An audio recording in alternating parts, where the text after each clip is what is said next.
As a small country, Ireland boasts quite a number of film directors, some of whom have gained international popularity. Films like The Commitment by Alan Parker, In the Name of the Father, and My Left Foot by Jim Sheridan, or Michael Collins by Neil Jordan are world famous. Nick Ryan is one of the many Irish film producers and directors who has received over 20 international awards for his film documentary, The Summit K2, narrating the tragedy of the K2 in 2008. Desiree Rovini of italvideonewstv.net had the pleasure of interviewing Nick Ryan on his exceptional success.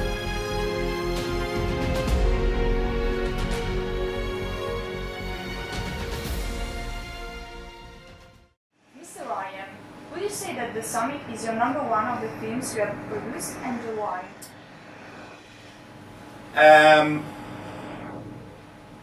I think it's hard to ever say what's your number one film. I mean, it's in terms of audience viewership and success out there, it possibly is there.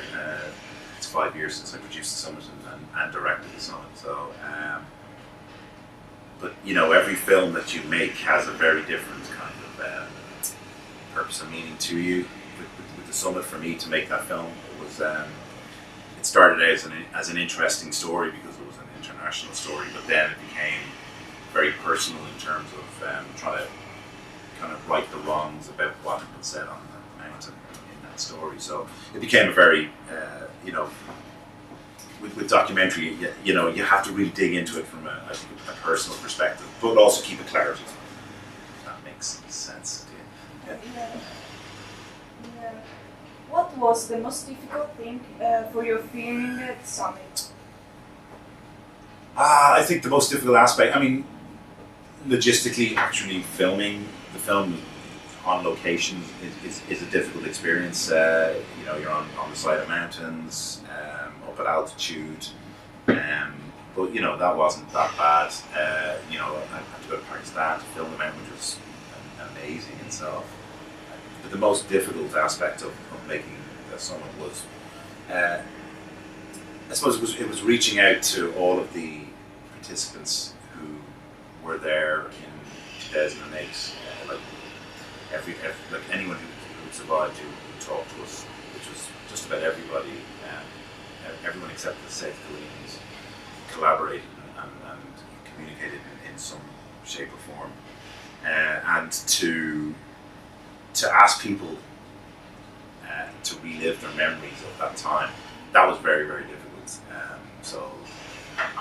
It brings to mind specifically someone like Cecile Skog, who lost her husband in front of her on Rough Bay, and even because of the angle that we took here to ask the family of Jerry McDonald, the McDonald family, to participate, it took a long, long time for them to become comfortable and to want to share their story, because it's a very personal story, so you've got to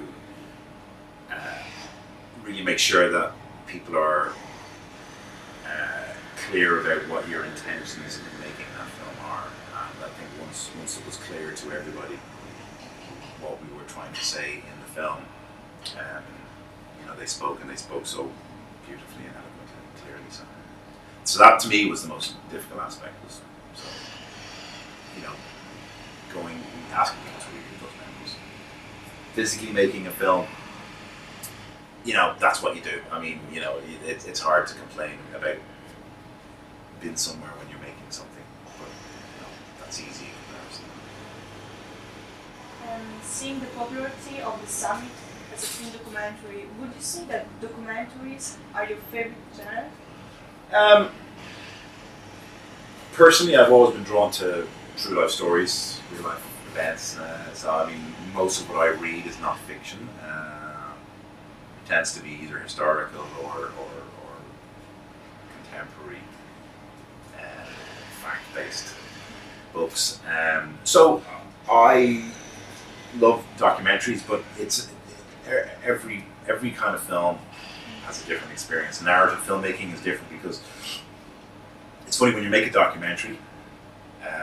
The one thing I always remember when we were doing the reconstructions in the documentary, which is the most similar thing to making a narrative feature film, you kind of always go, in a feature film, if you want something to happen, you could just write it down and say, well, we want something to come through that door over there now, because that'll change the scene. You can't do that with the feature documentary or with a documentary, because you can only present the facts as they are or were. And also, it's a very different experience because when you make a documentary, you don't start with the script. Well, maybe some people do. I don't.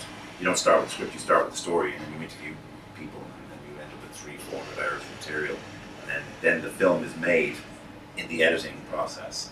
The story comes together there on the road in the editing process, but with a narrative feature film, in most cases, there's a screenplay that you follow. That's a blueprint that you follow, and that's what you make. Not always.